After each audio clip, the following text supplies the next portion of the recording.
Yeah, and we've got the space. Oh, gosh. Close call with the tea, but we managed it. Close call.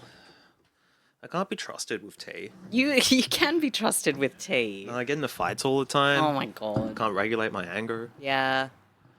Talking about regulating anger, I got one for you. Yeah? This comes to us from news.com.au. Tell me about it. What the fuck is that about? Husey unleashes on NDIS illicit tobacco crisis. What? Husey's released a statement about The NDIS? and tobacco. What about it? I've got the statement here for you. Please. I can't remember the referendum where we all agreed that criminal cartels could just take over the country. What are we doing, governments? The NDIS. It's a cash machine for criminals now. It's meant to help disabled people. What the f*** is that about? Why?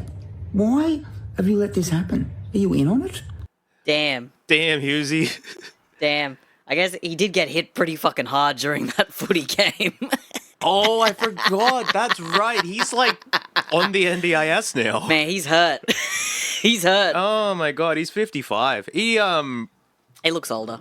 Despite cracked ribs, he continued to crack jokes. I think he's broken my ribs. I might have a punctured lung like you. No, you'd be right. You'd be right. No, you'd be right. But the 54-year-old was suffering.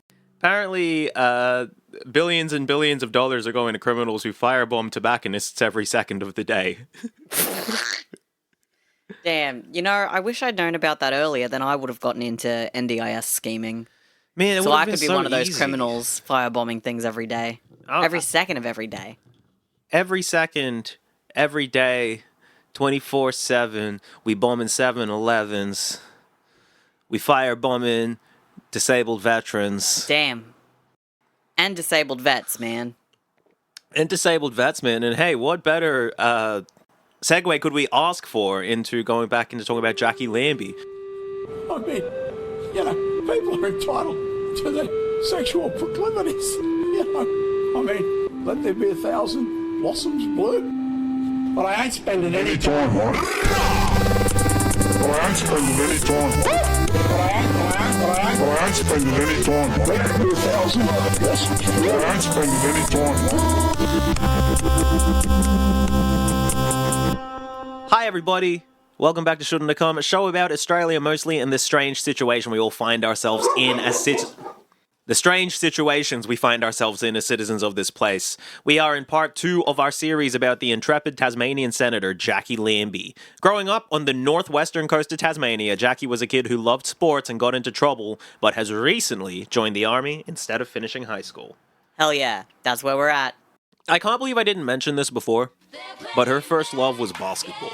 Oh shit, for real? Yes, this keeps happening. It's the sport to get into if you want to be an Australian politician 10 or 20 years ago. That's You want to have insane. been playing basketball. So she's, I guess our Australian politics point guard. Damn, We okay. got Jim Chalmers at like 4. We got the guy who actually played basketball at center. Yeah, who's your all Australian politics team? So I've obviously been thinking about this. Jacqui Yeah. Lambie at point guard. Jim Chalmers at the power forward, Matt Smith, the actual basketball player, at center, because he's 7'1" or whatever, and actually he played center for like, I can't remember for who, but for some team or another. Yeah. And he's like a Labour senator. The 2 and the 3 is really tough. The shooting guard and the power forward. 3 is like, that's the LeBron position. 2 is like the Michael Jordan position, right? So I think at shooting guard, Kieran's dropped something. Hilarious. What has he done? Oh, no, he's dropped something. Kieran's dropping. Kieran's out here dropping the beats, dropping the bass, and I dropped a little plastic thing I'm fiddling with. Very Drop the embarrassing. fiddle. Drop the fiddle. Fuck. Anyway, so who's the rest of your team? You got to make a decision. Yeah, I've been really stalling because I can't. We're not moving on until I you think have. David Littleproud at shooting guard. Wow, what the fuck? Yeah, and I'm gonna take Jacinta Price at small forward. Okay, fuck it, why not? Yeah, I'd only really thought about those 3. Anyway, a much more serious and related thing I should have talked about in episode 1, but I forgot about it because I'm terrible. No. I'm an idiot. I'm Shut a the failure. fuck up. She's randomly assaulted as a teenager. Oh shit, like bashed? Yeah, she works at Vossi's, if you remember the Tasmanian Woolworths. No. The guy who made Grindelwald, Tasmania, He got rich making supermarkets. And his name was Rolf Voss. And so they had the supermarkets Voss. So she has a job at Vossi's and she's working back from work. She's like 16, walking back from work. And a dude like walks up to her and fucking hits her in the face and breaks her jaw and tries to like take her away. And she runs home. And she mentions a bunch of times when talking about this that because she's like an elite athlete, she was able to outrun him. Like every time she talks about it, she's like, but it's lucky I was playing so much sport and I was so fit because I was able to outrun him. And when she's writing the book, she writes a letter to her mom like, hey, how would you describe me? And then she reproduces the whole letter in full. Damn. And her mom in the incident is just like talking about it and it's harrowing, absolutely. And she's like, you were so fit from sport. So like this incident is not brought up without bringing up the fact that she was fit, which is very interesting. Yeah. Well, it's an interesting parable, right? It's the parable of sports good. You know, because if she hadn't been playing sports, like this would have happened anyway because she's a woman. And it's kind of the implication, I suppose. But because of the sports... Yeah, because she was actually like fit and doing things, she was able to defend herself in some way or another. Yeah. Yeah. As opposed to these lazy women that don't do anything. They just get abducted. Yeah. You know, I think she's kind of... Yeah. I think she's much kinder to women than some other women we know who like present themselves like this. For sure. In general, but like yes, that is kind like part of the implication, and it obviously moves into the army of it all as well. Being like, I'm a fucking machine. Anyway, with our recap and retconning of episode 1 over and done with, we last left Jacqui at Christmas lunch 1989, where her family's reaction to her rapid gluttony had cemented her turn from Tasmanian North Coast girly, she calls herself a girly a lot, Tasmanian North Coast girly to an all-woman alien soldier. That's right. I do remember that part. Yeah, she's gone from girly to soldier, alien soldier. She's about to go back to Kapuka to finish her basic training, and she remembers her mum looking proud at her for once when she marches out. She's like, I wish I'd taken a photo because she didn't look like that often. Damn. She didn't look like that for the next 20 years. Damn. So Jack decides she wants to become a truck driver, following in her father's footsteps, and ships off somewhere else. Somewhere quite significant, to learn how to operate heavy vehicles. Can you guess where she's gone? Where'd she go? Do you want a clue? Is it somewhere that we've lived? No. Okay. No, where? All right, I'll give you a clue. It's where Mom and Dad and Danny saw the passing out parade. Puckapanyol. It was a long march from cadets. Damn, I don't know the lyrics other than I was only 19, and that part pisses me off. Damn it. Oh. That was incredible. No, but I actively, because I hate that song so much, I actively ignore it when it comes on. I just do my best.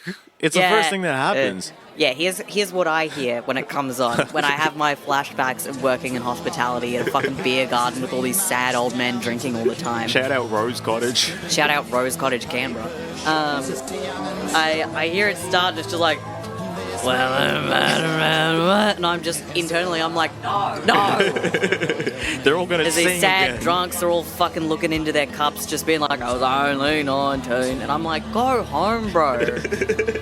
Go home. You're not 19 anymore. If you can go home, then I can go home. We can all just go home. Well, at the start of the song, Only 19 by Redcom, the first lyrics are, Mom and Dad and Danny saw the passing out parade at Puckapanyol.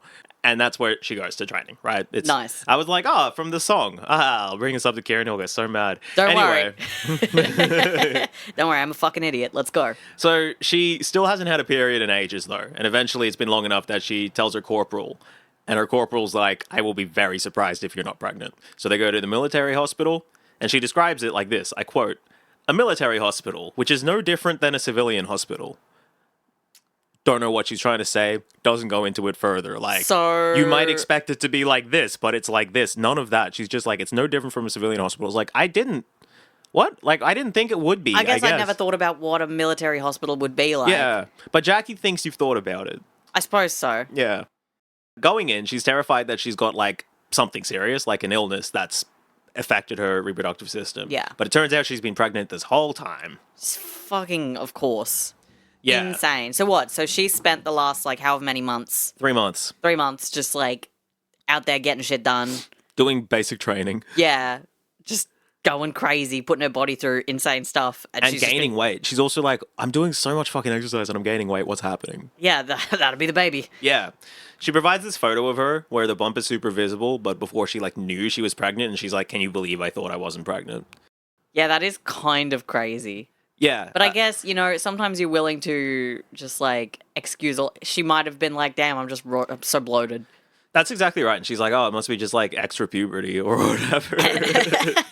I also want to bring up this like dress and sweater and hair combo. Eats. That's a great outfit. I love it. I do actually like the dress. I like the sleeves on it a lot. Feels very modern, honestly. But so she gets into an argument with the army about maternity leave because they just want to medically discharge her, but she wants to stay with the army, right? Yeah. And during the argument, she says, quote, I politely got up from my seat, put my hands on her desk and bent slightly over it, describing that move you see in cop shows. Yeah. And then she says, I have no intention of taking a discharge. I would suggest that the army come up with a contingency plan. In the meantime, my mother is seeking legal advice. She's 18 at this point. Damn. I found this description, like, very charming in how it's like a play-by-play of how you would menace somebody having this conversation. Yeah. Do I believe this is how it happened? She really comes off as really cool when she describes it. So I don't know. And she's the one writing it. But it's very charming, rather than... Like, she's not like... I made myself big to intimidate her or anything like that. Or like I leaned over her desk and looked across at her. It's just like a real play-by-play description of each step of the motion of leaning over somebody's desk to intimidate them. That's so funny. And yeah, she says that she learned the art of intimidation from the army? Well, from a wise old Vietnam veteran. He was like, with men, you got to find their weak spot. I don't mean sexually. The girls who go up in the army sexually don't get respect from men, but you got to learn their weak spot and attack it. She's like, yeah, this old guy's telling me this. I'm like a 19-year-old or whatever. You know what? There is a wealth of knowledge that you'll receive from like an old man when you are like a young woman. Yeah. Particularly if they like see you as a daughter rather than a sexual object. Yeah. They'll be like, okay, let me impart some wisdom onto you. I need to tell you everything about this world. Hey, let me just like, I have to tell you this or you're not going to make it. Yeah, you need to know this. She gets maternity leave in the end, and she moves back to Devonport to live on the military base there, where her son, Brenton, is born in 1990. Kieran, how do you spell Brenton? B. Yeah. R. Yeah. E. Yes. N. Yes. T. Yes. O. Nah. Y. Yeah. N. Yeah, it's Brenton, but look at this fucking cool kid. Oh, with the backwards cap? He looks that sick. fucking slaps, yeah. Babies in the 90s were dressed amazing. Honestly. It's such a big hat as well. It's huge. It's like deep. It's an incredibly deep hat. Yeah, we got a photo of, I guess, like 19 or 20-year-old Jacqui with Brenton wearing a backwards blue cap. Looks great. Wild. So Brenton's father, we don't even get his name. He's never going to be a part of, Brenton's life. I don't know if Jack's even still in touch with that guy when she has Brenton. Yeah. She does meet somebody else in the army fairly quickly. By 1994, she's living in the married quarters of Puckapunyal with him, an army clerk named John Milverton, and she has a second baby on the way. She's also picking up injury after injury, just these like minor ones that don't go away, a lot of back injuries, maybe related to training so hard while she was pregnant and things like that. But it does start a long relationship with painkillers. After her second son, Dylan, was born in 1994, she injured her back doing push-ups during her recovery. He was apparently a really difficult birth. He weighed almost 5 kilograms when he came out, which apparently is quite heavy for when a baby comes out. I don't really know the scale of babies. Neither. But it's on the heavier end of it. And her body just wasn't recovering from it, which led to all these further problems. But she's like, I grit and grind through everything. Okay, like, so she was trying to push herself through it, and it's just like, Exactly. well, you're going to do more damage than Exactly. good. Yeah. But she, finishes the truck driver training course and then goes on, mat leave again and has a nice little family of 4. That's her, Dylan, Brenton, and John Milverton. Damn. John looks so fucking intense. He looks scary. I don't like how he looks. He's fine. There's nothing like John's a big part of their lives and they all get along, blah, blah, blah. Inspired by her childhood and her dreams as a child of law and order, I guess. Jacqui then joins the military police, and she gets the relevant patch for her outfit. So that's police on military bases, and I guess there's some overseas aspect to it. You could, if you're occupying somewhere. This is the fucking NCIS or whatever. I guess, yeah, she joins the NCIS for the Australian Army. That's so funny. She calls the patch that she gets the God Band, like the patch for military police. Oh, It's just a red patch that says MP. But she's like, it's the God Band, which I looked it up. I don't think that's like colloquially what it's called. Like she calls it. I guess she's just like, when I wear this patch, I know that I'm like the ultimate person on this base or whatever. She's like, yeah, not only am I a cop, I'm a soldier cop. Yeah, I'm an ultimate soldier cop. Whatever she calls it. She says that affirmative action helped her secure the position. She's like, let's be honest, I think affirmative action helped here. But she says that it's lucky because wearing the God Band gave me new powers. Crazy thing to say. Wearing the God Band gave me new powers. Just like, hero. Now that I have acquired the God Band, I have new powers. Anyway, wearing the God Band gave me new powers. As it turned out, though, I was reluctant to use that power, unlike some others who easily abused it. A big part of the joy reading Rebel with the Chords is that it's all written in Jacqui Lambie's voice. Incredible. But she's a very emotive speaker. Yeah. And also has a lot of like tonal variations that are really important. That's the way it is. You have a right to choose. And like she'll speak quietly under her breath for a while to demonstrate the depth of her knowledge on the topic. She'll be like, in the military you got to blah, blah, blah, blah, blah, just to be like, look at all these things I know. And then she'll be very like big political grandstanding about how evil everyone is, and you have to act like a goddamn bloody adult. She'll like, there's all these different modes she has that aren't captured in the book, which is written like she dictated it. Yes. Which is a big part of the joy, because you have to kind of like, I'm excited to hear you read it out, because to enjoy it, you have to hear Jacqui Lambie saying it. That's fair. That's fascinating. I enjoy that. I do enjoy that there is a lot of like, as you're saying, it feels like it's as if it's spoken. Yeah, I think it was probably dictated to I think Rob Messenger or Glenn Williams. But hey, buddy, but it when you're just reading it, it sounds so, I guess, bland and play by play. For instance, halfway through the training course, a difficult situation developed between me and the corporal. In hindsight, the only problem was that he was a total asshole narcissist. I love it. When you're just reading that in your head, it's really flat. But like when you're reading it out, it's like there's these beats where you need to just break for a second because she's like letting you absorb something. Anyway, she talks a lot about like the officer class in the military and how annoyingly pretentious and unskilled they tend to be. Like this corporal, like a lieutenant later. Classic. She draws a pretty clear line between them and politicians, obviously. It's like they remind me of politicians. Yeah. For those of us who don't know about this, the military basically has an officer class that go to prestigious schools, and then enlisted people like Jack who go through like the grunt training. The officers, especially from the perspective of enlisted soldiers, feel like they drop in from nowhere. They're suddenly like 2 levels above everyone else because they get to skip the basic training. They're rich kids who have gone from boys' school to boys' school with no understanding of the world, and suddenly they're in charge of a bunch of people who are often adults. Yeah. If you've had a job anywhere in Australia, you might recognize this feeling. Yeah. Anyway, so she like gets in a tussle with this guy and the narcissist. And since this is the military police training school, the military police officer, she's annoyed, arrests her, and brings her to the holding cell, which is 100 meters away. Right. Because they're at military police training school, but he's the policeman there. So what, he just like arrests her? Yeah. And puts her in the cell? Yeah, which is just like over there. He's just like, naughty Jacqui goes in timeout. Right. So it's another situation after her like pregnancy one between her and the top brass. Yeah. But she really wants to be a military cop, so she like, behaves, guts through, and persists. And after she graduates, she's posted to Enoggera in Brisbane. Enoggera? I don't know. Probably Enoggera, but who's to say? Also posted at Enoggera is the aforementioned arsehole narcissist. And on a night out one day, she breaks her finger hitting him in the face. Hell yeah. So what follows kind of confuses me, and it sounds kind of like a lie, because Jack would have us believe that the military didn't want to be seen punishing one of their few women too harshly. So they, according to Jacqui Lambie, mind you, the military asks her, what do you think your punishment should be?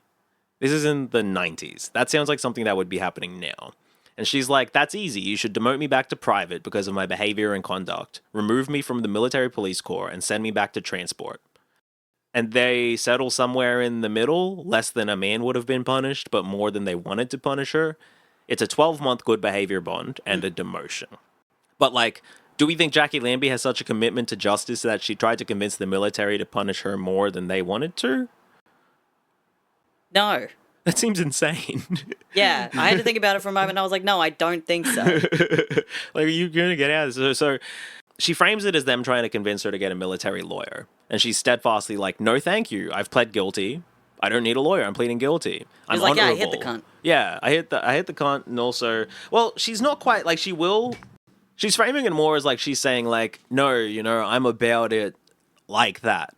I broke the rules, so you have to punish me for it. I have to get the punishment. Yeah, it's a bit more of that. Well, I guess that makes more sense, I suppose, given, like, her character so far described, which is just, like, real, like, gung-ho about the military and being like, this is, like, the ultimate thing. Like, I have to be a part of it. I can't leave it. I have, like, just full dedication to it. Yep. It would make sense if she is truly that dedicated to, like, the structure of the military, that she'd be like, well, as a soldier, I've done the wrong thing, so you do have to punish me in a certain way to make it fair, and I'm going to own up to that, and blah, blah, blah, blah, blah. Yeah.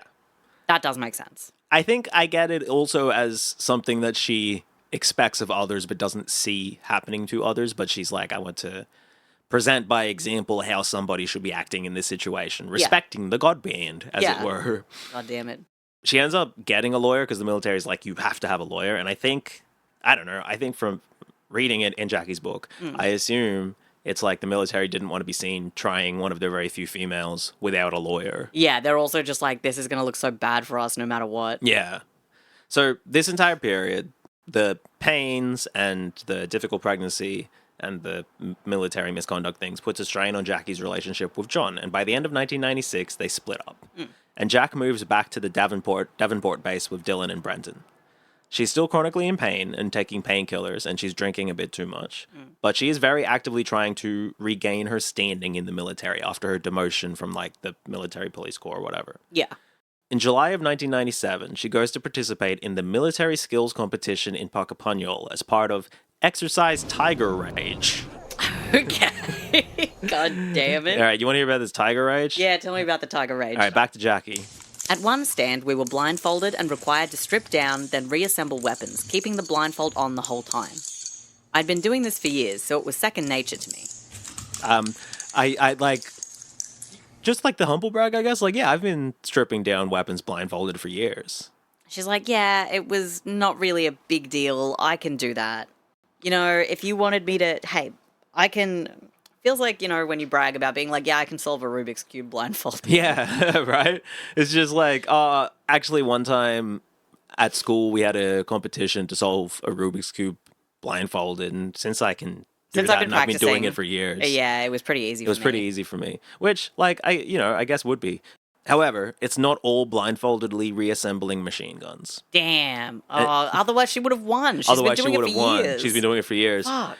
Jack fucked up when the team really needed her, which is in knowing where they were and where they were going. Oh, no.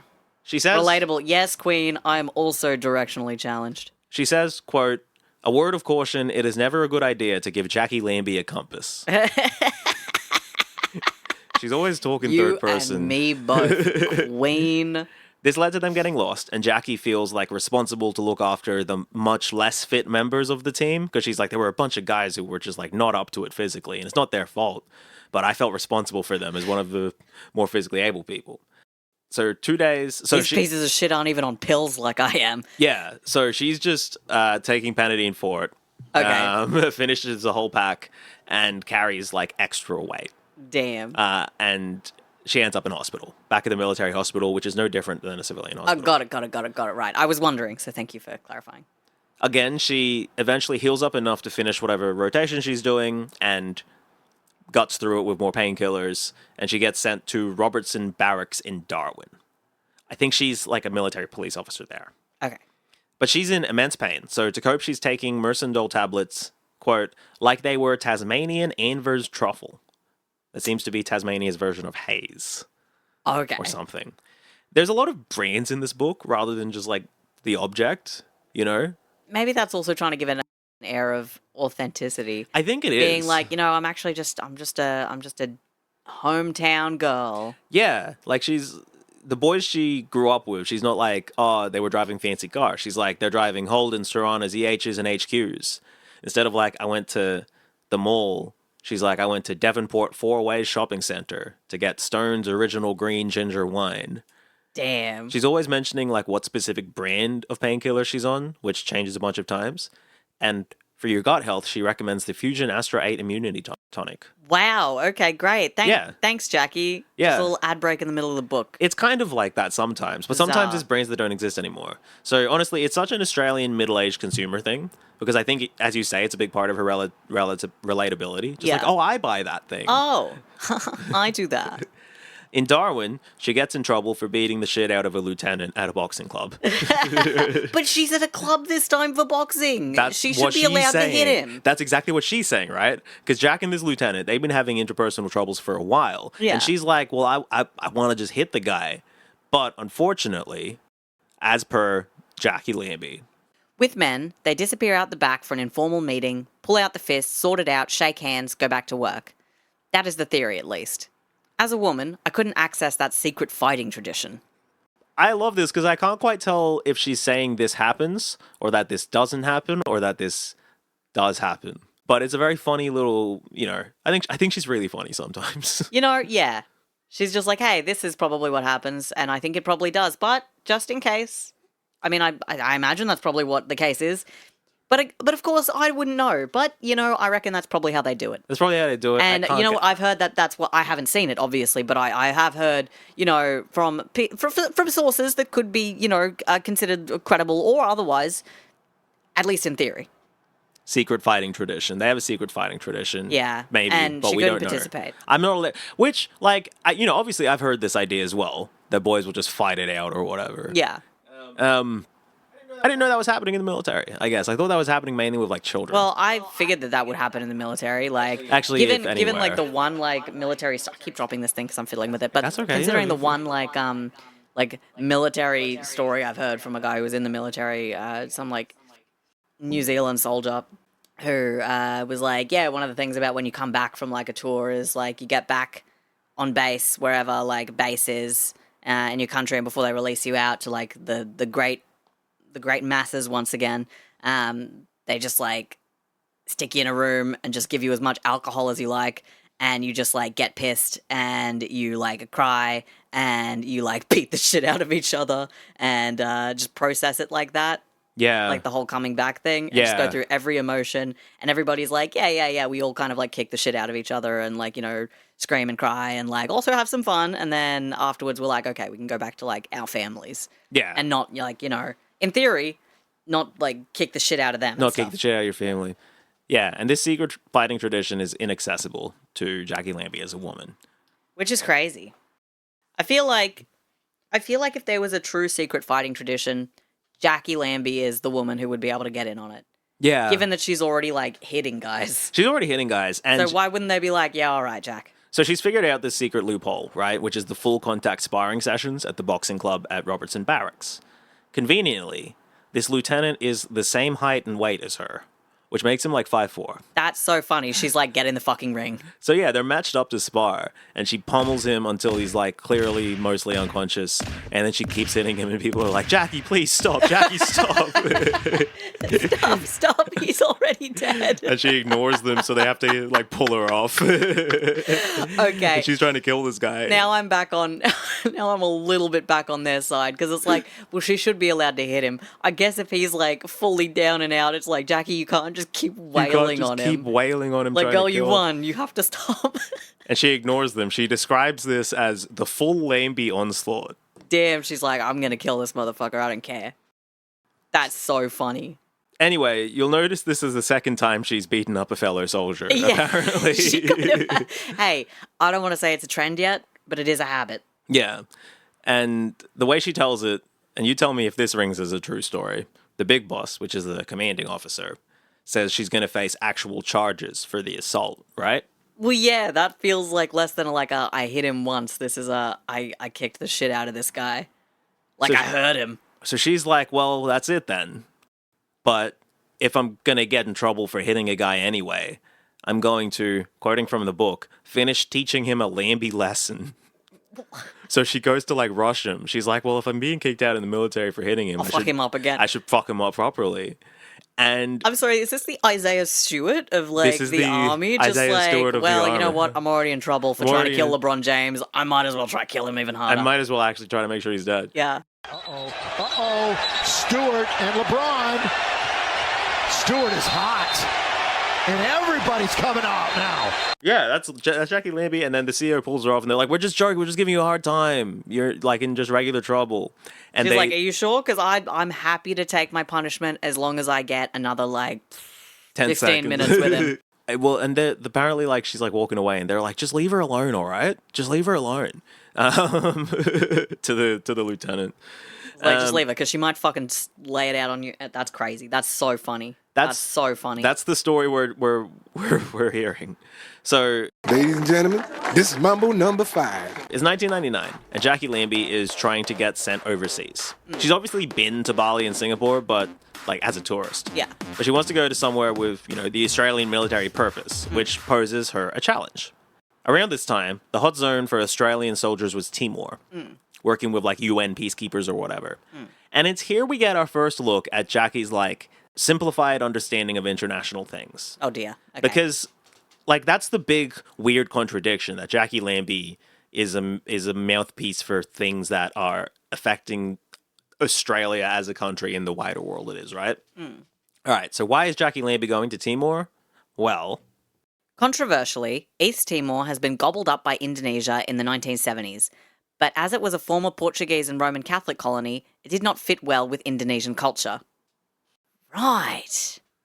That is an interesting take. Well, it's the dumb Australian, almost like Orientalist as well. Well, yeah, very take. like Orientalist, Eurocentric, like, oh, well, you know, it was like, it belonged to people like us before. Yeah. It should again. You know, we should free them from the evil Indonesians who are different. I absolutely think that's part of it. Also, just the simplicity of it. Like, East Timor had been gobbled up by Indonesia.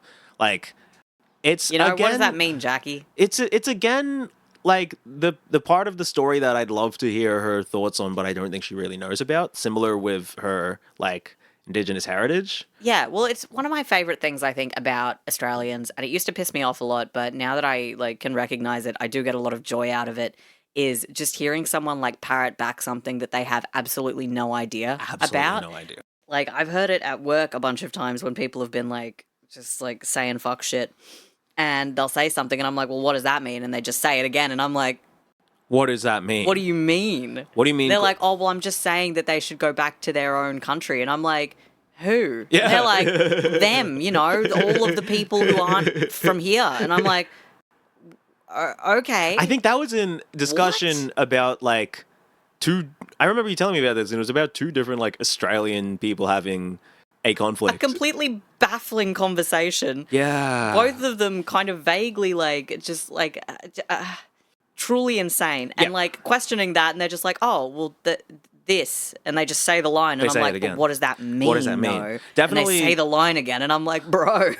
Definitely one of the most famous current versions of that, I guess, is, like, Israel has a right to defend itself. Oh my God. People will just say that. Not know what Israel is, not know what any of this means. No, and it's just like, okay, it just feels like someone quoting their, like, favorite TV line or something, except it's, like, way more embarrassing. It's more embarrassing, and very occasionally, one of those people is a senator. You know, which is just so cringe. It's just so fucking cringe. But it's like, I guess it wouldn't... It's cringe. It wouldn't be a problem in the same way that someone's ignorant about the world around them. I think that's uncouth. However, I think you can build a honorable life being ignorant of the international world around you in your community. But when you are then tasked with, perhaps, you know, in a facadical kind of way, making decisions about the international world around you, but you have the understanding of an ignorant member of the community. This will come back. It's deeply tragic. It's Yes. terrible. It's funny every time because, you know, it's one of those situations where it's like, well, you got to laugh, otherwise you'll cry, you know? But it's funny every time because I'm like, damn, you just get reminded that some people are the, like, dumbest people. Yeah, they like real have nothing going on dead up there shits. sometimes. And you're like, damn. And you've managed all this while having, like, very little brain activity going on. That's crazy. Yeah.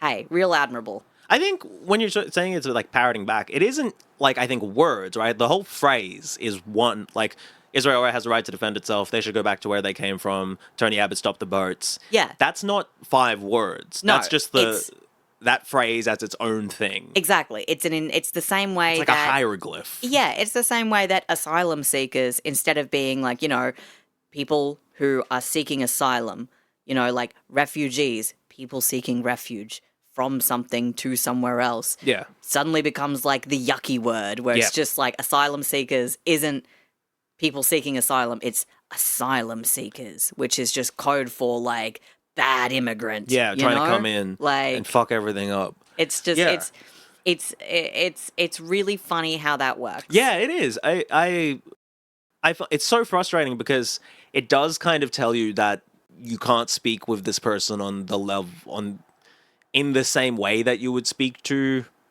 someone who is aware of things. Yeah. And that that divide, and I don't want to present it explicitly as like negative to not know about the world around you in an international sense. People have very different lives. Yeah. And you got to just like read a bunch of things to know what's going on. And it's not worth knowing. It's not worth knowing. It's fair enough. You'll be sad if you know. It's fair enough. But also I think there is a distinction between someone who doesn't know about this stuff versus someone who is like incapable of knowing about this stuff. Yeah. Like, I think someone who is ignorant by circumstance is different to someone ignorant by choice.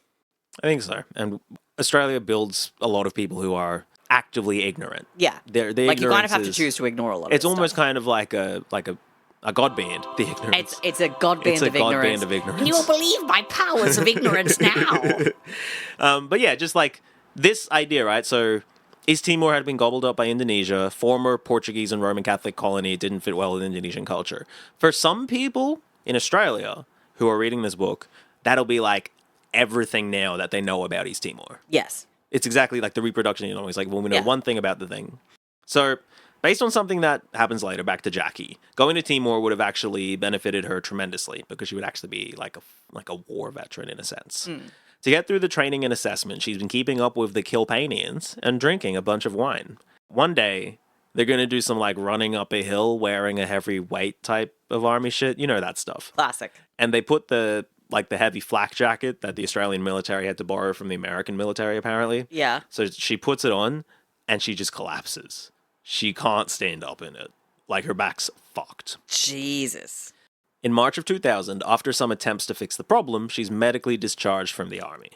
Yeah, it kind of makes sense at this point where they're like, hey, you are physically incapable of doing any of this stuff. Yeah. This isn't just like a temporary situation like, oops, a pregnancy, you know, you'll get over that in a year. Yeah. This is not a you'll get over it kind of injury, I imagine. They try a couple of things. One of the things they try while she's still on the military base or whatever is a breast reduction to take pressure off her lower back. Damn. Getting a breast reduction at the military hospital, which is just like a civilian hospital, just like actually. A civilian hospital, actually. But that's crazy. Yeah, I got my tits reduced at the military hospital.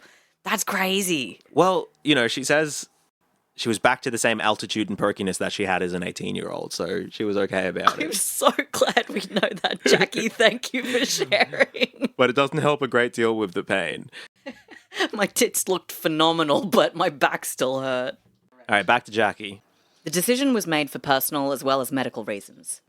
I was scarily gung-ho, and even told the surgeon to remove them completely. I was so delusional, thinking that this would make me the warrior woman I wanted to be.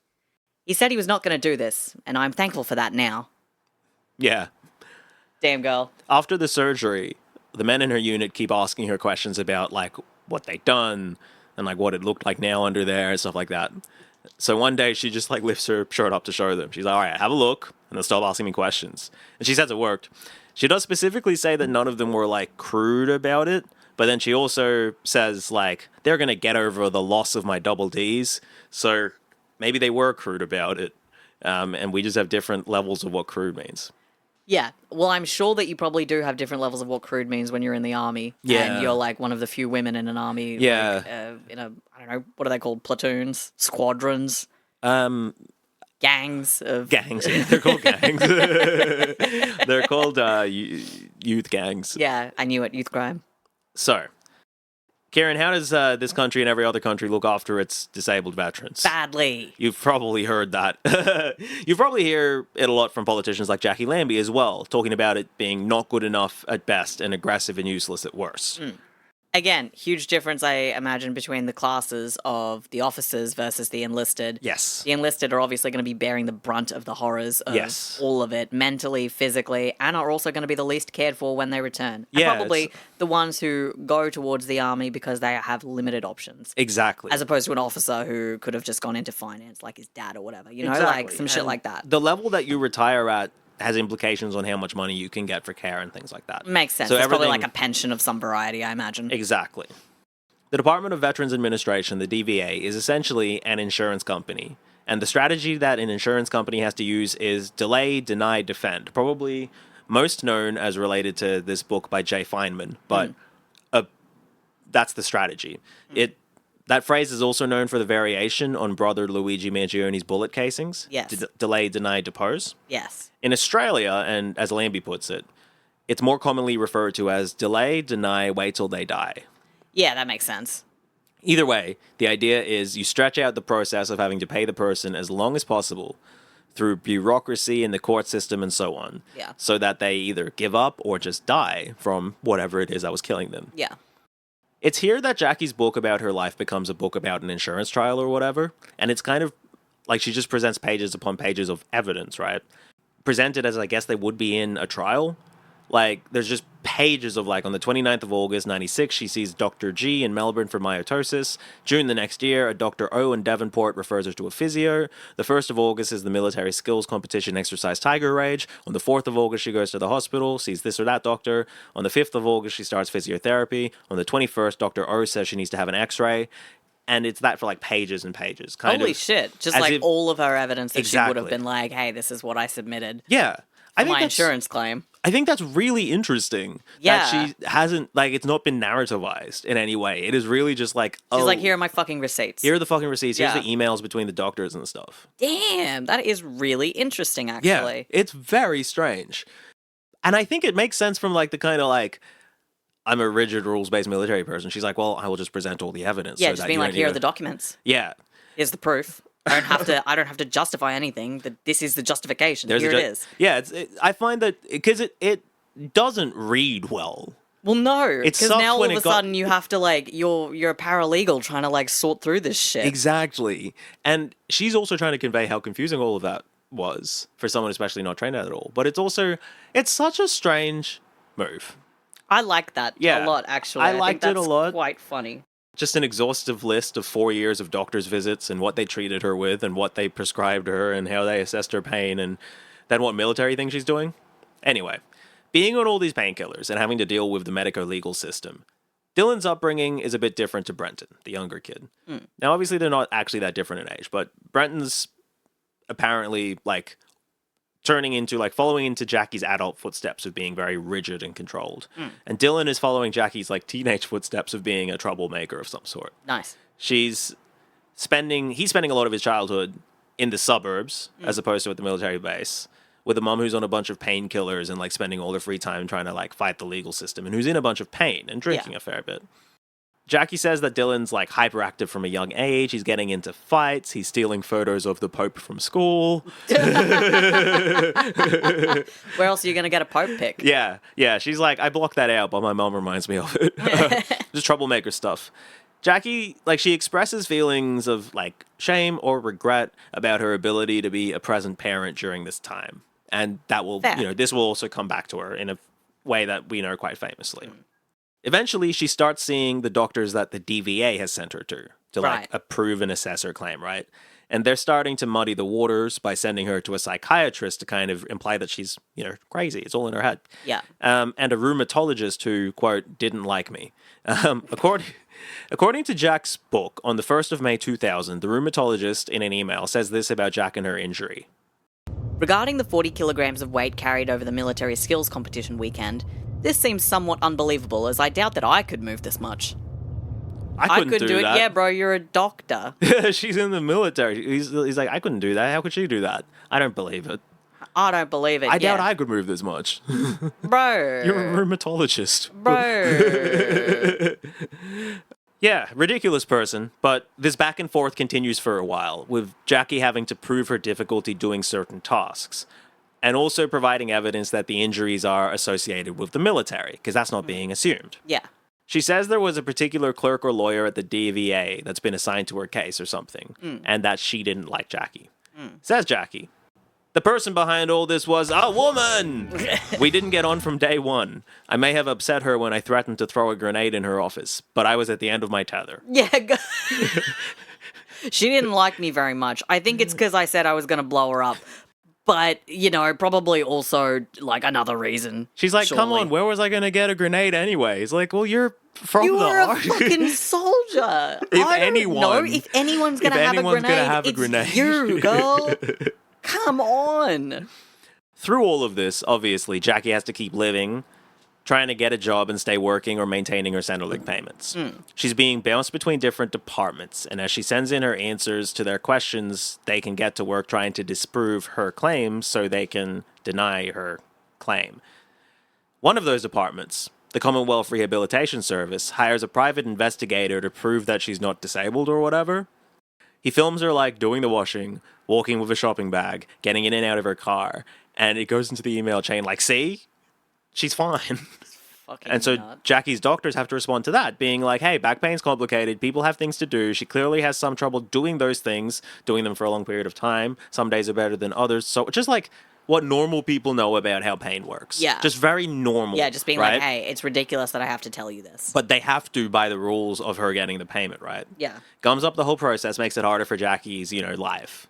Or any insurance claimant. They bring this video up again 8 years later in the process. And she's like, so now I have to get statements talking about, from doctors, new statements, talking about what my pain was like 8 years ago. That's nuts. Stuff like that. So when she gets diagnosed with mental health issues, it becomes a whole other thing. Because she's trying to get the DVA to pay for her therapy too. Yeah. Because she can't. Yeah. And they say, no, you only got depressed after you left the army. So then the doctors have to write in to be like, no, she got depressed because of the injury that caused her to leave the army. And it's a cycle that takes so long, new things are happening because of the cycle. Yeah. That all have to be responded to. Aside from the insurance claim, she also has to, pay the army back for overpaying her a few years earlier, which seems ridiculous. Well, fucking too bad. Yeah, too bad. If you overpay, it's gone. Yeah. The money's gone. But then she has this embarrassing slip-up, which I'll let her describe. Life is always interesting, but sometimes it is only interesting when you look back at it. Like the day when I was provoked. I have to pause for a moment because that's a wild thing to say. The day that I was provoked. Yeah. In 2007, I was caught for driving while over the limit, and I had my driver's license suspended for 13 months. I don't know what she means by being provoked. I don't know if she's referring to a previous incident. Yeah. In this incident, she doesn't describe being provoked. But yeah, aside from the DUI, 2007 was probably one of the few bright years in this period. Jacqui's enrolled in TAFE to learn, Excel and Word, because, again, it's 2007. Yeah, that's fair. She's getting, computer skills. Yeah. And she gets a job working in a Labour senator's office in Tasmania, in some kind of, return-to-work program. Working full-time, obviously, flares up her back pain, in a story we've heard a million times before. Normally in this story, this would be where her interest in being in politics would come from, right? Working in a Labour senator's office. But she says, I was not motivated to join the Labour Party. The thought never crossed my mind. I didn't see any reason to join. To be honest, I just couldn't be motivated. It didn't really interest me. Damn. She's just like, I don't give a fuck. This is a job. I don't care. I didn't get it. I don't care. So it's back to fighting the DVA and fighting to stay sober enough to drive the kids to and from school and stuff. All right, the kids. Yeah, how they doing? I think her son got a finger amputated in 2009. Damn, which one? Brenton. He's a footy player, and it keeps breaking and stuff, and he's had so many reconstructions to it or whatever, and they're like, listen, if we cut it off, then you can't re-injure it, which you're going to keep doing.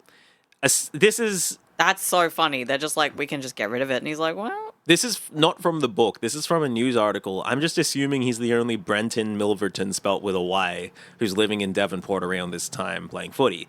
Anyway, here's Jacqui Lambie's son's weird finger. Damn. It's so swollen. Yeah. Looks like a Pixar mom. Come on. Fat ass. Come on, man. What? It is. It's shaped like a Pixar mom. So as crazy as that Pixar mom-ass finger looks aside, she's clearly having quite the time. We get her results from a depression assessment test in the book, reproduced in full. What? Did she take that score, the fucking thing that you always have to do in therapy? Where I it's just thought like... it was the DAS. Yeah? But it's actually the Beck Depression Inventory, which seems very similar. Okay. But we get, like, dot points of her responses to each of these questions. Incredible. There's one from 2009 where the doctors noted her score of 34 puts her at severe depression levels. And there's just a list of the statements that you have to, like, score. You know when it's, like, all the time, sometimes, often, never? Yeah. So you get these set of bullet points like, I am sad all of the time. I feel utterly worthless. I sleep somewhat less than usual. I dislike myself. And there's, like, 20 of them. And it's all in the book. That's such a wild choice. She doesn't say, I am fascinated. I was assessed and found to be severely depressed. I'm fascinated by this. This is a level of I guess, like, autobiography or biography that I actually find a bit delicious. Yeah. Give me your documents. Let me see the receipts. Let me see every fucking document. This is such a modern way to kind of tell a story where it's just like, hey, I'm just going to give you the screenshots of everything that happened. I'm not even going to describe it to you. I'm just going to be like, you won't believe this shit, shows you the screenshots. Yeah. Yeah, girl, just give me the receipts. Yeah, just give me the receipts. You're so right. Yeah, this is 2018, but, like, it is very modern in that way. Yeah. But also very strange. It's so weird. It's harrowing stuff also, but very clinical. And it's the 14th of August, 2009. When she's locked herself out of her car on a freezing North Tasmania evening. Walking through the streets, struggling to even keep a straight line, feeling completely wrung out by her near decade of fighting with the DVA, Jacqui Lambie decides to step out on the road in front of a speeding car. She doesn't die, obviously, because we're here now. Yeah. And she's made of very tough stuff, as she tells it. The TV show Mythbusters confirmed to me and my friends years later that, given the impact to my body, I should not have lived. But I did. Mythbusters. I checked. She didn't meet the Mythbusters or anything like that. I think she just watched an episode of Mythbusters where it was just where they hit something with a car, and she was just like, "That could have been me." And I girl, would have you're saying died. you bought it like, yeah, it's sure, it disintegrated ballistics gel, but you know, from the damn fact well. that you didn't die, we know that it didn't hit you fast enough to kill you. Yeah. Just. Because you didn't die. But it's because she's an alien soldier from another planet. Yeah, she fucking acts like it. My God, Jacqui, come on, Jacqui. Like, it's like weirdo. It's in the middle of, like, the fucking depression score, which is like, Here's all my documents. She's having a really tough time. Yeah. And then she tries to kill herself one night. And then it's like, Mythbusters told me that I should have died. That scar on her forehead. Confirmed to me and my friends years later. Yeah. What are you fucking talking about? I don't know. The scar on her forehead. Yes. Is from this incident. Damn. And she gets a pretty serious leg wound that kept producing abscesses, which would burst frequently and get infected. Quoting Jack, "It's amazing the medicinal advances that have been brought about by war, such as penicillin." I don't think penicillin came from war, but I don't know enough about penicillin or war. I don't know enough about penicillin. I know a lot of, like, medical advances come from war because you just have a bunch of bodies you're trying to keep alive that have been maimed in ways that don't happen otherwise that often. You know, so it's just like, shit, we got to work out a new way of stitching this guy back together. It's kind of a sample size issue. Yeah. She then gets admitted into a long-term physical and psychiatric rehab program in Hobart, and she is finally able to heal outside of the oppressive structures of the armed forces. She describes the army as training you into feeling as though you're part of a family, which means when you leave the army, there is a process of bereavement because you've, like, lost your family, which predisposes you to depression and mental illness. Yeah. Being around normal people in rehab in Tasmania, she's the only veteran there, is something that she's very happy for and allows her to actually heal. She also, I guess, like, finds a purpose through God that displaces the purpose that the army had given her. Quoting Jack. My life had changed. God had physically lifted me with his hands when I fell down. Okay, I'm making that bit up, but he may as well have. That's so fucking... God damn it. Like she could just say, my life had changed. God had lifted me up when I fell down. But she has to say that he physically lifted her up and then He physically picked me up. Okay, he didn't actually fucking pick me up, but, I mean, he might as well have done that. What's going on? Yeah, well, she's an alien soldier, so what else can you say? She's an alien god soldier. Her relationship with the army and with war in general is really interesting to me. She doesn't seem to have much of an understanding of the international context and history behind Australia's wars, which we'll get to more next episode. So it really is just somebody dealing with the army as a random Australian who now is advocating. And it's very interesting. She loves the structure and discipline. She's like, yeah, it rescued me from my wayward youth, in much the same way she sees sports. And she's pretty passionately in favor of national service for Australians. She doesn't like the bullying and hazing culture of it, nor the boys' club behavior of other soldiers, nor how veterans are treated by the Department of Veterans Affairs. But she still... And, more recently, she's become more disillusioned with the army. At the time of writing this book, she's still, very pro-army in principle, but, there's all these problems in it. But we need to have it because of how good it can be for wayward teens. Which I think makes sense, given, I imagine probably the further out she is, even if it's just, every month she is away from being in the military and being... kind of absorbed into that culture, like she says, was like a family. Yeah, a family. The further you get away from it, the more clearly you can kind of see the situation you were in. And also, in a lot of ways, and this happens with any kind of abusive situation, the further away you are from it, the more you're able to be like, okay, I thought it was good at the time, and I can look back and be like, oh, there were still things that were good about it. And then more time passes and you think, no, that was just still me coping with the fact that it was bad. Yeah. And that you can see more clearly the things you thought might have been redeeming qualities were also bad things that just took longer for you to realize. You know? That's a really good way of putting it, actually. Yeah. And because I relate to that in terms of my own life, but also in terms of watching people who become whistleblowers or something from organizations. There is this shape where they're still, or people who leave cults. We hear this kind of story a lot, where it's it's still pulling them back. Yeah. And I think we're kind of seeing that with Jack, and we'll again talk about that more next episode. But so DVA's own doctors from Rebel with a Cause. Enter Dr. Satan. Sorry, hang on. Let me say that again, everybody. Sorry. Enter Dr. Satan. To have to deal with this so soon after my suicide attempt was a kind of torment. So there's an interesting strategy by the army here. They say that her pain actually isn't physical pain. Oh, it's psychosomatic? Yeah, which would mean that the army isn't on the hook for her physical medical bills. But she has shell shock, which we in polite society call post-traumatic stress disorder. Yeah. Jack uses the phrase shell shock when talking about it, but I don't know if she's just quoting Dr. Satan. Okay. So Jack's like, I don't have shell shock because... as you know, I never went anywhere to serve. Yeah, I've just been here. So they're like, no, because it's from traumatic incidents in your early childhood, which you don't remember. And she's like, I had a pretty normal childhood. Yeah. It was pretty comfortable. It was chill. I had this assault when I was young. That was pretty crazy. But I'm not shell-shocked. And I definitely am not shell-shocked from the army, and I'm not in pain because of shell-shock. Yeah, I'm in pain because my back's fucked. And I'm depressed because my back's fucked, and your motherfuckers have been, stringing me out for over a decade on this shit. Yeah. And so she's now in this weird situation of, she's still trying to see a therapist. Yeah. And hoping for that to be paid for. But she's worried that that's going to impact her ability to pay for her physiotherapy.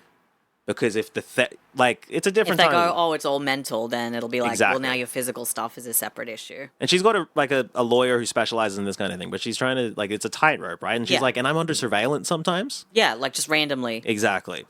So, Jacqui hatches a plan. I hatched a crazy, wicked plan to go to Dr. Satan's office, hold him prisoner, and force the truth to be told. Remember that this was along the way in my mental recovery.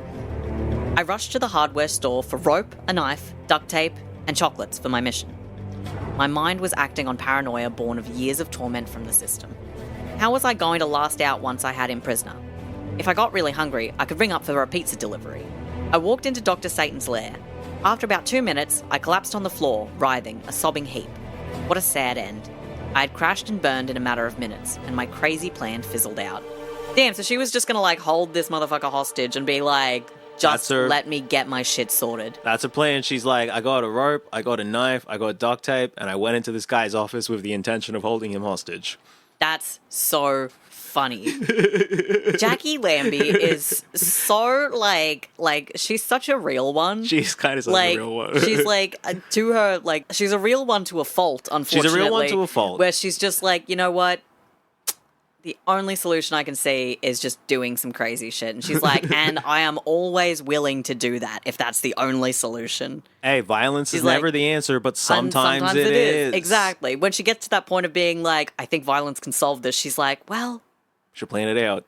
Give it a try. You never know. I also remember this was on the, along the journey of my mental health recovery. She's like, so I decided to do some insane shit. And she's like, I was a bit crazy at the time. I was a bit crazy at the time. So we all need to remember that. Just don't forget. But I was about to do some crazy shit. Nobody else in Australian politics is writing down in a book with their face on it, I was going to kidnap a guy, and then I chickened out. By the way, I was going to do some, some fuck shit, but, it's so... I got a bit upset over it. It's really funny, but obviously she's having a really tough time. Or also mentally. Nobody else has been like, yeah, I was beating the shit out of this guy and everyone was trying to pull me off and I was like, nah, I'm gonna keep beating him. I'm gonna fucking kill him. I'm gonna fucking get him. I wish someone would. I wish a motherfucker would. Barnaby Joyce out there being like, yeah, I also almost... Anyway. Barnaby Joyce just I'm also really into substance abuse, but I'm not as cool with it. Well, I'd love Barnaby I just, create Joyce. a secret family or whatever. If he talked about his substance abuse issues, that'd be something. That'd be wild. But she's having a tough time mentally in her recovery, obviously, and she's trying a bunch of different treatments. She does acupuncture. She does Bowen therapy. She, quote, does banging bongo drums. Get it, girl. She does a bit of traveling again. She wants to go to Thailand to do some, quote, foreign aid, Lambie style. And also she had some success with alcohol. I don't think you should do anything Lambie style, Jacqui. I fear every time you say you're going to do something Lambie style, it's often, quite violent and quite, forceful. Well, listen, she apparently has some success with Alcoholics Anonymous. Or, as she says, 12 steps, Lambie style. She's like, 12 steps Lambie style is actually just one big leap. And I'm just fucking do it. I'm just jumping over the whole thing. Exactly. It's odd, right? Because the exact phrase Lambie style, because she's like, I'm going to give him a fucking Lambie beat down. I'm doing a Lambie You gotta stop doing it Lambie style. I fear maybe this is the bad part. But she only says Lambie style twice in the book, and they're both on the same page. It's just very strange. Damn. It's foreign aid Lambie style, 12 steps Lambie style. Those are in a paragraph of each other. Otherwise, she doesn't say Lambie style. It's something she's setting up as a catchphrase and then forgets, I guess. And then she's like, well, everything I do is Lambie style, so I don't have to say it again.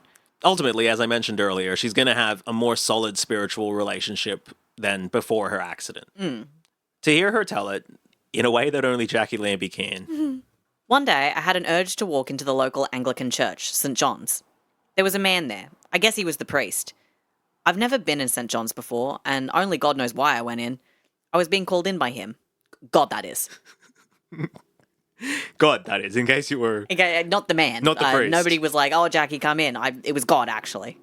So, it's not entirely clear to me what the resolution of her claims with the DVA were, or if they're still going. At the time of the book's publication, she had secured some amount of money, but was still in a back and forth about the rest. Insane. In late 2025, she had spinal surgery, which put her out of Parliament for 3 months. So it's clearly something that still affects her body. Yeah. Either way, it's once the bulk of her time spent in court fighting with the DVA ends that she decides to follow back up on some of those structural changes she'd like to see. She'd brought it up while working for Nick Sherry, the Labour Party guy that she interned for. And while she thinks he's a nice guy who did all that he could, she thought she was hamstrung by being part of that big party. Yeah. In her view, the Minister for Veterans Affairs wasn't usually somebody with an army background. At the time, it was Warren Snowden, who was an ANU researcher. Why do I know that name? He went to St. Eddie's? He's Australian in some way. Yeah. Oh, Edward Snowden was the whistleblower in America. There we go. Okay, that's why I was Yeah. just like, why do I have Snowden in my head as like a that's a name? Yeah, no, I don't. Just this fucking guy. Just this fucking guy. All right, cool. He went to St. Eddie's. Do you know St. Eddie's? Yeah, the Yeah, the- worst Marist. I didn't know if St. Eddie's was the worst. I thought St. Eddie's was just the rugby school. And, Yeah, like, probably. on equal footing with Marist. Maybe it is the worst Marist. I think here's the thing. I think more people I knew went to Marist, and so they were always just kind of like, oh, Eddie sucks. Yeah, right. Eddie sucks. People I knew went to Eddie's, but they were mostly like, I have rugby training tonight. Yeah, fair enough. Fair enough. To be fair, the only kid that I knew that went to Eddie's was a big kid. He was a big boy. Big boy. Yeah, I caught the bus with some Eddie's boys. It's just like, oh yeah, you all went. I know where you go to school. Yeah. I mean, they're all ingrained. This person, right, who's in charge, would end up kicking questions about the Army and veterans back to DVA because he's like, well, I was never in the Army. He's like, I don't fucking know. I don't know. And they're the villains of the story, and so they just informed the minister that they were following their rules and procedures. Oh, cool. And he's just kind of like, sure, okay. Labour Party whatever. respects that. So Jacqui's like not going with the Labour Party. Yeah, she's she's like, like, I don't "That's think I'm bullshit." going to be seriously listened to by the Minister for Veterans Affairs. Yeah. So she looks at the Tasmanian Liberal Party. She's quite open about not knowing what like the parties were really at this time. She said it took until her first term to understand how like the House of Representatives and the Senate work. That's so funny. And also, fair enough. Yeah, right. Like Given her like current like trajectory in life, she's Yeah. probably just like, okay, shit, now what? Like again, she didn't All right, finish year what's 12. this shit? Yeah. Like she, And also just went straight into the army, you know? yeah. So she's like, well, if I'm not going She's with been the quite red team, busy. I'll go with the blue team. They're the other big team. Yeah. She can't get any meetings with them until she actually joins the Liberal Party, and she's like, I want to make it clear that's not on my resume. Yeah. Because she's like, once I was in the Liberal Party, I could actually get meetings with the people that I wanted to talk to. She seems ashamed of this. First, the party ask her, they're like, oh, well, you know, I'll help you if you help me. Can you go talk to veterans and convince them that this new veteran pensions plan is going to be good for them? And she's like, well, is it? This is going to be bad for them, so I'm not going to do that. She's like, Yeah, fair enough. She's like, this is the Liberal Party. Yeah. She's trying to, they ask her to help spin something that's screwing people out of money. After a few months of feeling as though everybody was trying to use her for their own benefit in some way or another, she leaves the blue team behind as well. Yeah. Still trying to figure out this syncretic political, spiritual religion she's doing, Lambie style. Lambie style. She goes to a clairvoyant in Latrobe, Tasmania, recommended as being very good, and has this exchange. Would you like to play the roles with different voices, or just play Jacqui and I'll play the psychic? Ooh, okay. No, I think we should do like both of us. I think you should be the psychic and I'll be the Jacqui. psychic. Okay. Will I get elected? Yes, you will. There is a God, I thought. Will I get elected as an independent? No, not any of them, Jacqui. Liberal, Labour, or Green. I can't put my finger on the party. The party? What the... I thought... I must have missed some kind of political detour. I see yellow everywhere. Bright, shining yellow. I thought to myself, what drug is this woman on? And it's on that canary yellow cliffhanger that we'll be ending our episode today, at our pivotal point of the Lambie legacy. We are going to leave from being mostly led by Jacqui's book to having some actual sources, because she's very quickly going to become a public figure, with an odd little bit of help from a returning character to the pod, clad in that bright yellow. Kieran, thoughts? Nervous. Nervous? Nervous. You're nervous for Jack? What's happening next? I'm nervous for Jack. I really liked this this section. You know, because are we doing this as a 3-parter, or shall we go even further? It may end up being 4. Like, as people have no doubt noticed, I tend to lose interest in these people once they enter politics. Yeah. However, we've generally covered Labour and Liberal people. And then there was Bob Catter and Clive Palmer. Yeah, who are beasts unto themselves, you know? Yeah. I think that's the thing about the independent politicians is you can talk more about their political stuff because it's not just like, well, they did what everybody else was doing. That's the whole reason they're successful is they're not doing what everybody else is doing. Exactly. So it's interesting when they do something. And they also occasionally have, like, a balance of power, which means that... It's always so delicious when it's just so like, delicious when, you know, it's the an big parties independent. have to come groveling to the independents. It's Exactly. just like, oh, yum, yum, yum, yum, yum. So there's more to talk about than there normally would be. The only reason the big reason I'm thinking of still having it as 1 is that I think they would be very similar episodes to each other, just different time periods. So at least 1 more, but perhaps 2. Well, this does feel very much like the connective tissue between presuming like the political Jacqui and like the Jacqui formatively. Yeah, exactly. Like this the does person feel Jacqui. like a really nice kind of ramp into where we're gonna get like early political Jacqui finding her feet to the kind of Jacqui we have today. Yeah. Which is very exciting. I'm really enjoying the narrative. And that story exists a lot more than for a lot of like politicians who just went to the same schools and started working with the party. And like this is someone who's lived a life and is like, going through like it feels like as an audience, if this were fiction, she'd be a great audience surrogate because we're all learning this shit together. Yes. We're all working it out together. She doesn't know what's going on. Exactly. But she's like, I'm going to figure it out. Exactly. You know, I as from a narrative perspective, I really enjoy Jacqui's story. Yeah. And it's like often told in a fun way as long as you keep her voice in mind when it's not pages of insurance documents.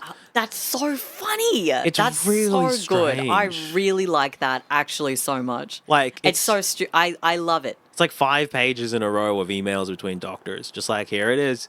There you go. I appreciate it. We're also, hey folks, welcome to the end of the episode. Hey, it's great to have you guys here. We are going to be recording a Patreon episode soon, talking about some of the most ludicrous responses to the Royal Commission into Hurt Feelings. I mean, anti-Semitism. And so if you'd like to hear that as well as support the show, you can hear that at patreon.com/shouldntacome. You can email us if you have any questions, shouldntacome@gmail.com, if you want to ask me about Rebel with a Cause by Jacqui Lambie. Crazy book. Absolutely. And if you'd like to talk about Rebel Wilson, you can also email us. Yeah. If you felt like doing that, because, Yeah, she's having quite a time lately. She's always having a little bit of a time. So she's always having a little bit of a time. If you want to talk about any of that, if you want to talk about Rebel Without a Cause, the film that I hear is quite old and has a guy who's famous in it. Who I do you haven't reckon seen it is? Take a guess. I know he's the one that everybody's like, oh, he's the guy who was going to be so good. And unfortunately, at this point in time, the only name I have coming to mind is a Harry Potter character who is not. Who is it? Dean Thomas. Oh, it's James Dean. Fuck, I knew Dean was in there, and I was just like, I know it's not Dean Thomas. Yes, it's a coming-of-age melodrama film from 1955. Yeah, same as, he was also in that, A